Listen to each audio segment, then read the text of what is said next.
Hey guys, Coach Kim. Today I want to talk a little bit about refined sugar and processed foods and how they affect your body, both in the short term and the long term. So I think it's safe to say that we all realize that these foods are addictive, right?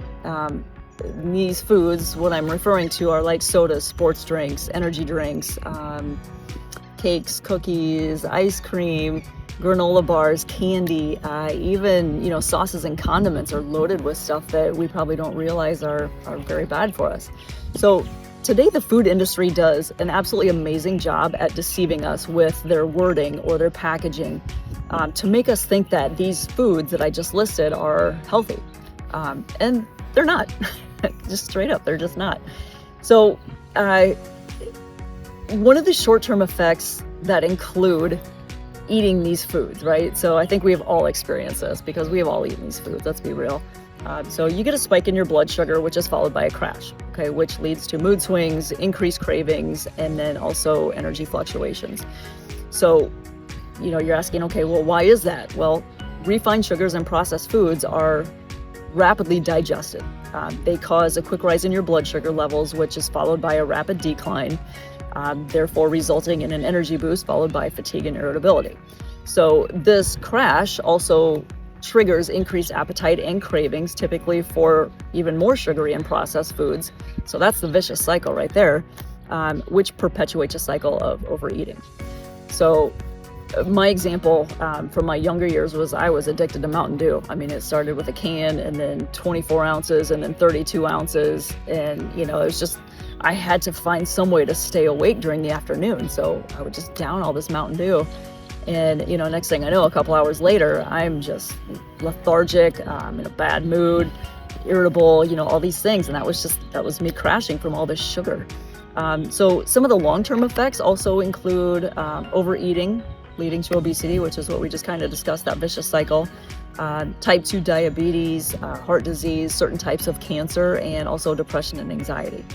So again, these foods are basically empty calories. They're low in essential nutrients, which promotes insulin resistance. It promotes high blood pressure, chronic inflammation, and elevation in your triglycerides, as well as your cholesterol, leading to poor overall health. So there are a couple ways that you can help yourself out, right? Like you can eat better, and I cannot preach this enough. Food prep, plan your food, plan what you're going to have for the week.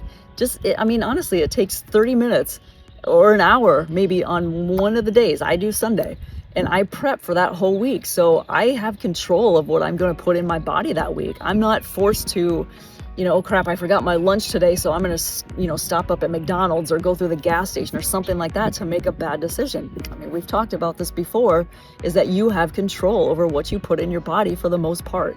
So plan ahead, meal prep. The second thing is make sure that you hydrate really well with water. I think most of us don't realize how dehydrated we actually are. Next, prioritize whole foods. We're talking, like fruits, veggies, lean proteins, whole grains. And then lastly, learn and understand food labels, right? Like this doesn't have to be a science experiment by any means, but you need to understand your macros, your proteins, your fats, your carbs, and what they do for your body and the importance of them. So, I always like to remind people to shop the perimeter of the grocery store. If you haven't heard that before, the reason is because that's usually where the healthier food choices are at. So you're looking at like your fresh produce, your meat, your dairy, your fish. Now, not saying that the interior is a bad place to shop, but if you know what you're looking for and you're educated on what exactly it is that you're looking for, then it's not a bad thing. But typically that's where you find your cookies, your chips, all of the high sugar, high fat, high processed foods that you're trying to avoid. So, again, don't treat your body like a garbage disposal, right? You've got one body, take care of it. It's like if you have a really nice car and it requires, a higher grade of fuel, like you don't just go and put the crappiest gas in your car, right? You take care of it. So do the same thing with your body. Have respect for your body. You will notice that you will feel so much better when you put cleaner foods into your body and stay away from some of this processed and sugary stuff. And if you guys need any help or any tips or anything like that relates to this that I can help you with, please reach out. I'm here to help, and I'm here to help you guys live a longer and a healthier life. So hope you have a great day, and we'll talk to you soon.